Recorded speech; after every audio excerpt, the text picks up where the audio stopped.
অক্ষয় তৃতীয়া, এটা খুব ভালো কথা বললে তুমি, যে আমাদের বাংলা নতুন বছরের প্রথম ভালো তিথি।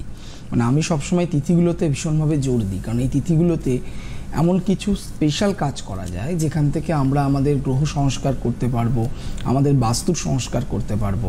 পাশাপাশি আমরা ধরুন কারোর হয়তো বিবাহ রিলেটেড সমস্যা হচ্ছে, বিয়ে হচ্ছে না, আটকে যাচ্ছে, এই ধরনের প্রতিকার প্রতিবিধান, বা নতুন বাড়ি কেনা, জমি কেনা, ফ্ল্যাট কেনা, গাড়ি কেনা, এগুলো নিয়ে অনেকের কনফিউশন থাকে এবং দিন চুজ করার ব্যাপারে একটা ব্যাপার থাকে।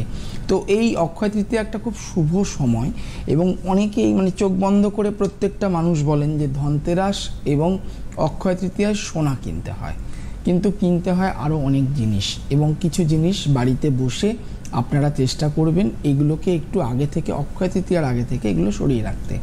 যেমন আমি আগে নেগেটিভ জায়গাটাকে বলি, অক্ষয় তৃতীয়ার দিন নুন কিনবেন। মানে নুন কেনাটার কারণও রয়েছে যে বাড়িতে যত নেগেটিভিটি, যত নেতিবাচক অ্যাক্টিভিটিস, এবং তার সাথে আমাদের পূর্বপুরুষের আত্মার শান্তির জন্য এই নুনটি কিনলে, বাড়িতে আনলে, নুন কিনে বাড়িতে এনে এবং সেটা ব্যবহার করা যেতে পারে, এই দিনটাতে কিনলে খুব ভালো হয়।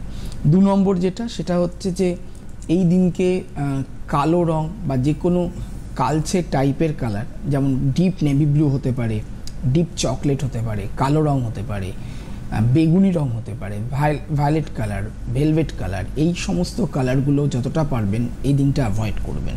সবথেকে শুভ রং এই দিনের জন্য যদি হয় সেটা হচ্ছে হলুদ, গোলাপি এবং সাদা। আচ্ছা, অক্ষয় তৃতীয়ার দিন যেটা কিনবেন, আমি তো নুন কেনার কথা বললাম, পাশাপাশি বলি চাল কিনতে পারেন। অবশ্যই এই দিনকে একটু হলেও চাল কিনবেন।